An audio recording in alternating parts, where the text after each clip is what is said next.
अस्सलाम वालेकुम dear 10th class students. आज मैं आपके साथ एक कंप्लीट सॉल्व पेपर शेयर करूंगी जिसमें आपको तमाम शॉर्ट क्वेश्चंस बताऊंगी कि आपने पेपर में किस तरह से अटैम्प्ट करने हैं। ये एक पास पेपर है प्रीवियस जो सॉल्व किया गया है। ये अगर आप पूरा देख लेते हैं वीडियो को तो आपके लिए ये बहुत हेल्पफुल होगा। आप इन क्वेश्चंस को प्रिपेयर करेंगे और इनमें से आपके चांसेस हैं क्वेश्चंस आने के भी। तो यहाँ पे देखिए हम सब्जेक्टिव पार्ट की पहले बात कर रहे हैं, क्वेश्चन नंबर 2। अब इसका जो पार्ट नंबर 1 है डियर स्टूडेंट्स, यहाँ पे एक रिवर्सिबल रिएक्शन है N2+3H2। इसमें Kc जो ये कांस्टेंट है ये फाइंड करना था।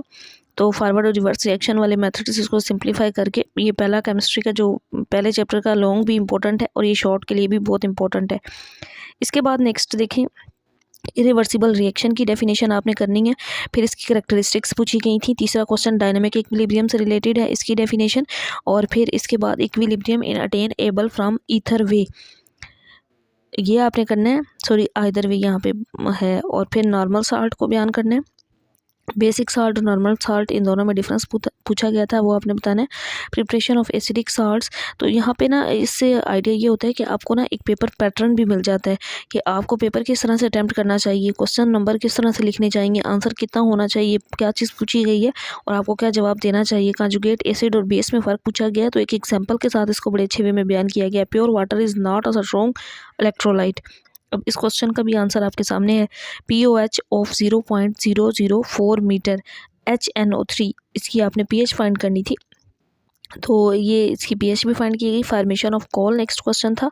और एन प्रोपाइल और आइसोप्रोपाइल में जो फ़र्क था ये एक प्रॉपर स्ट्रक्चर बना के बताना है। होमोसाइक्लिक कंपाउंड्स, इसके बाद उसकी एग्जांपल। हेट्रोसाइक्लिक कंपाउंड्स, इसकी एग्जांपल।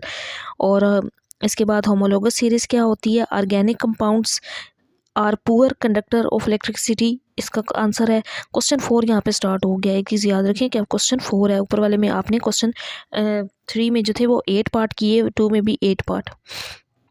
इसके बाद अल्कीन्स और ओलिफिन्स। अल्कीन्स जो हैं ये ओलिफिन्स होती हैं। हाइड्रोजनेशन ऑफ घी, इसकी हाइड्रोजनेशन पूछी गई थी। और मिलियंस ऑफ ऑर्गेनिक कंपाउंड्स, इनकी अक्रंस, इसका आंसर। और इसके बाद एसिटिलाइन रिएक्शन इन 2 स्टेजेस। और फिर लॉन्ग क्वेश्चंस, यहाँ पे शॉर्ट क्वेश्चंस मुकम्मल हो चुके हैं। तो ये कंप्लीट लॉन्ग क्वेश्चन, इसको देखें कितना अच्छे वे में एक प्रॉपर तरीके से सॉल्व किया गया है। आइसोमरिज्म पे लॉन्ग आया हुआ है।